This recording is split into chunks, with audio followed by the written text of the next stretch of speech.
Shauna Karish, Jesse Hilligus here, asking, well, of course, answering your Ask Shauna and Jesse questions.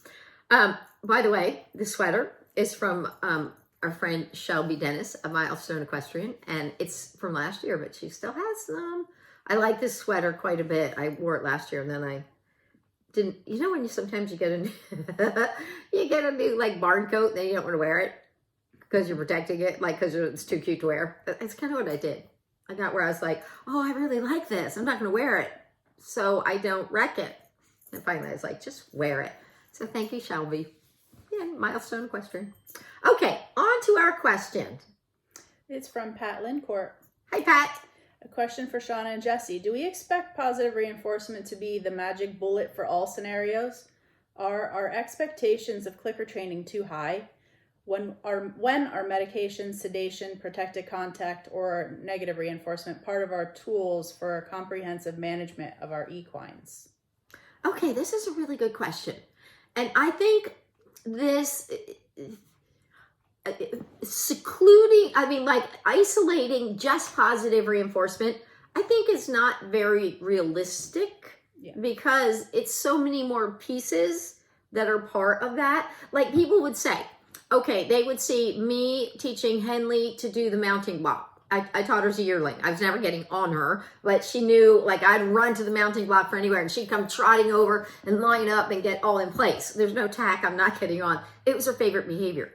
And then people would see that when the first time I got on her and think, I want to teach her that because it will get me that kind of attitude.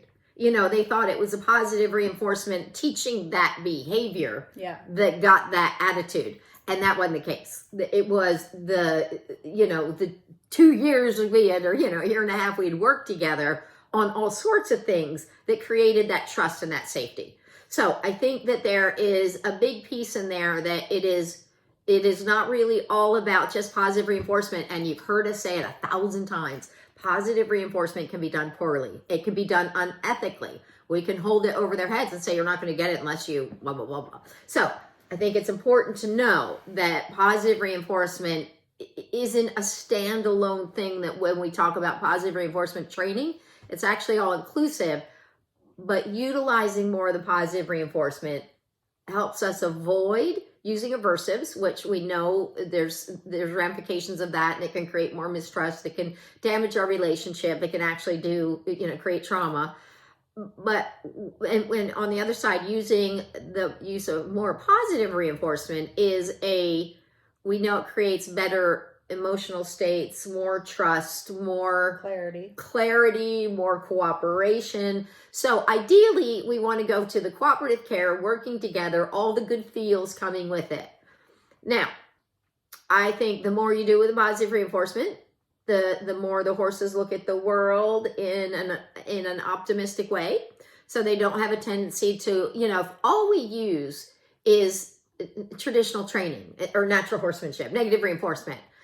I mean, even though we may create bonds and things like that, but that's our go-to for training. It's aversives. We're using aversives. That's all there is to it. Mm-hmm. Otherwise, the removal of our leg wouldn't mean a thing. Yeah, the behavior wouldn't increase or decrease. So the way it tends to work is the pressure is escalated until there's a response and it's removed. So we go until it's aversive. And so that's or we block them, their path or whatever it is. But that's kind of how it's been used. When we do that, we teach them to be experts. We tend to help them practice escaping and avoiding. And so I think we kind of get that kind of escape and avoidance mentality as opposed to this cooperative working together. So, but I think, so they tend to look at everything and think everything is a potential for aversives. Does that make sense? So new sights, new sounds, new situations. They look at and think, how am I going to escape or avoid that? How am I, it becomes their way of life. But when we start utilizing the positive reinforcement, they start looking at things like, ooh, that might be a new opportunity. And then their curiosity comes in and they can harbor their curiosity. And you see them just get more like, ooh, intrigued with things for their own innate selves. You know what I mean? It's not like, look what I'm doing. Do you see me? But they start going, what is that? But they have to feel safe enough in the world to do that. So I think if we get to a point and, if something happened and somebody handled him a way that was, not what we tend to do, I think if they look at the world as a better place, and I think of Minty of this all the time. Minty was like, okay, and he didn't take offense to stuff because he's like, oh, it's all just a problem to be solved, and I've told stories of situations that were not great situations where I was kind of horrified that somebody did something and I thought, oh, my sensitive little, and Minty's just like, ooh, what's the answer? He didn't get offended by it. So I think the more we do with positive reinforcement, the better it is. But again, thinking the big picture, and there's a time when we do have to be the parents. If Henley's walking in the street, we're leading, and she starts to go out in front of a car, I'm going to snap back the other way, and so I want to prepare her for that. So I think that having her understand both sides, but it's still not our go-to training tool. You know what I mean? There may be a situation where, okay, push comes to shove and you're sick and you have an injury that you don't want us to touch because now you're defensive of it. Well, we're going to do what we need to take care of you because your life depends on it, your well-being. Like when Bugsy had to get meds. He had to get meds for like 6 weeks, 5 tubes of oral medication, dissolved pills. And I was like, you're going to get it because your life depends on it. And luckily, he just was really there for all of it. I didn't even have to use a halter and lead rope. And I could give him those every day for 6 weeks. So I think the more we do, the more we prepare, the better, the less we'll have to use it. But think of Lima, the least intrusive, minimally aversive scale. The bottom of that scale, top of the scale is positive reinforcement, and going down to the least aversive, there's still punishment at the bottom of that scale. Mm-hmm. It's our last resort, but it's there, so if we have to, it's not ideal and that's not where we want to go first. We'd rather, for what so much science has told us, we'd rather go through these least aversive ways of doing it.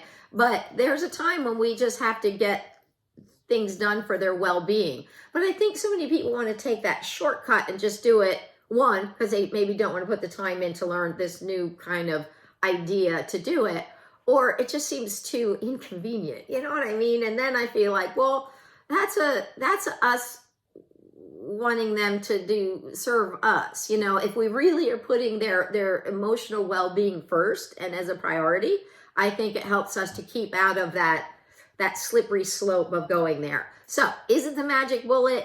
No. Can everything be addressed with it? Pretty much it can, but some may take much more time and a modification of the circumstances to address it. So sometimes I think the people aren't in it for it. The horse would do it.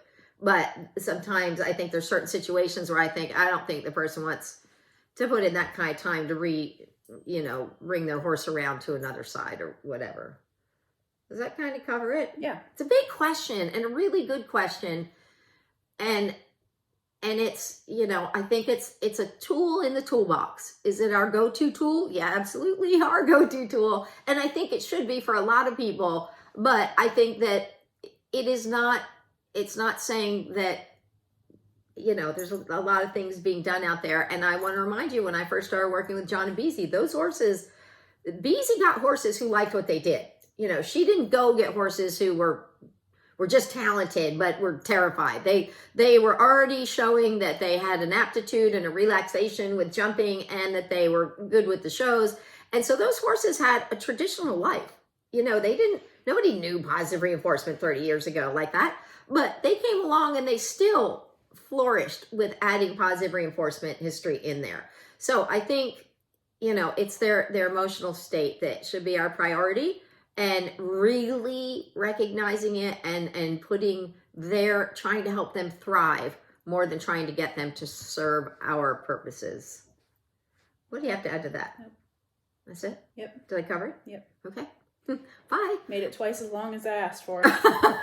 You're welcome. Yep.